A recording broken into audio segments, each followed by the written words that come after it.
She was the pride of a king, armed to the teeth, packed with hundreds of men, cannons, longbows, and war drums, a floating fortress of oak and iron, and then she was gone, sunk in broad daylight, within sight of King Henry VIII himself.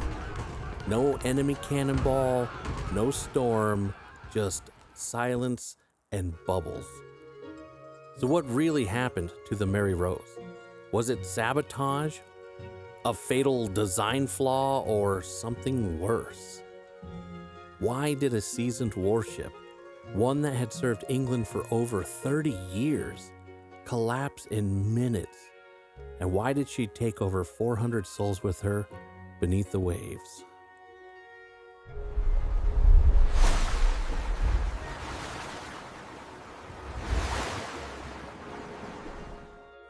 In 1511, the order came down from the crown. England would build a new warship, bigger, broader, bolder.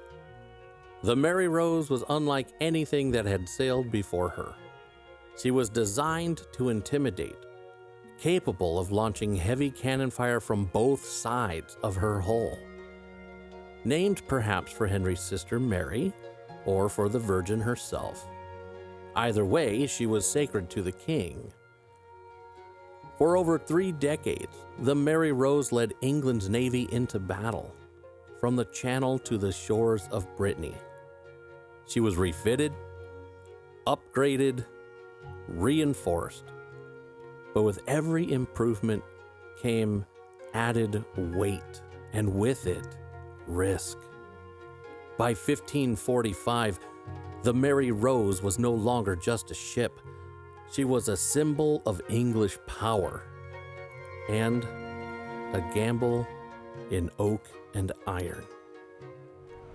The year was 1545.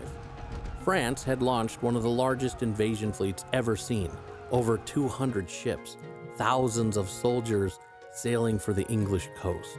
Their target, the naval port of Portsmouth, the very heart of Henry's war machine. The English fleet, though smaller, was battle-hardened, and leading the defense was the Mary Rose. Men, to your stations!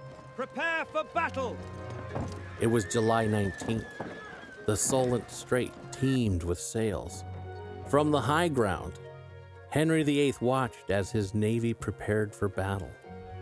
The Mary Rose had just finished resupplying. Soldiers packed the decks. The wind shifted. She turned to engage the French galleys, her gun ports wide open. And then, disaster. The great ship heeled sharply to starboard. Water rushed in through the open ports. Within minutes, the Mary Rose was gone. The king watched in horror as his flagship and her entire crew slipped beneath the waves. The Mary Rose didn't sink in a storm. She wasn't blown apart by enemy fire.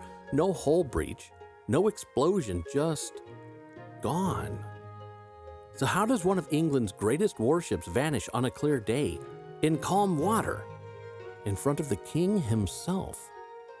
For centuries, no one knew. Some blamed her crew, poorly trained soldiers crowding the deck, panicking as the ship turned. Others blamed her guns, heavy bronze cannon mounted low, far below the waterline. But the most likely culprit, her own design. The 1536 rebuild made her taller, heavier, and less stable. With her lower gun ports open, all it took was one sharp turn.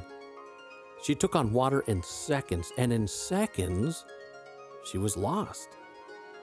For over 400 years, the Mary Rose lay entombed in the mud beneath the Solent. Lost, forgotten, but not forever. In 1965, a former naval officer named Alexander McKee set out to find her. The Mary Rose was lost in 1545. I am determined to find her. Using little more than sonar scans and persistence, he and a team of volunteer divers began mapping the seafloor. In 1971, they found timber perfectly preserved beneath layers of silt. Over the next decade, they uncovered a ghost ship, frozen in time.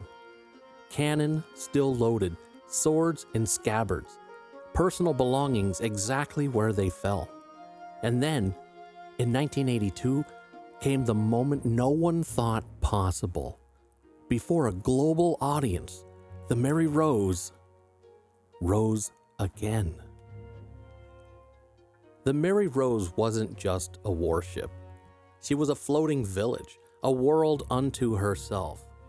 When the wreck was excavated, over 19,000 artifacts were recovered.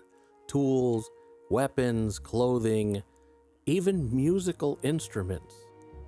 Everything was right where it fell, preserved by centuries of silt and stillness.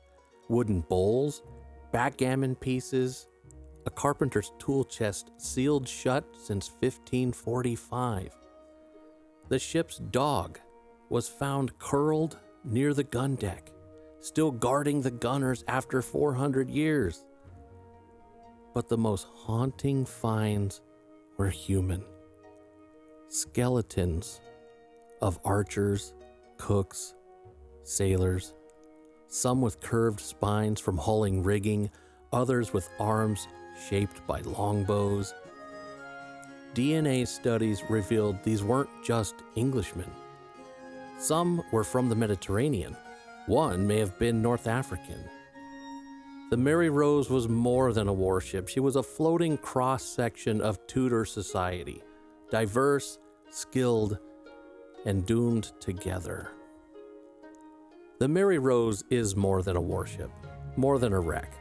She's a time capsule, preserved beneath the Solent for over 4 centuries. She has become one of the most complete and personal windows into Tudor life ever discovered. From the structure of the ship to the shoes beneath the sailor's bunk, everything tells a story. But raising her was only the beginning. For decades, conservators sprayed her timbers with cold water, then with polyethylene glycol to keep the ancient wood from collapsing. Today, she lives on in a specially designed museum in Portsmouth, a chamber of glass and shadow that brings the past into the present. Visitors can walk beside her hull, see the faces of the crew, and stand inches away from the tools and tokens they carried into battle. The Mary Rose isn't just history. She's a memory made visible. Want more stories of ancient ships, lost cargoes, and vanished worlds? Subscribe to Shipwrecked History, because the past still whispers if you dive deep enough.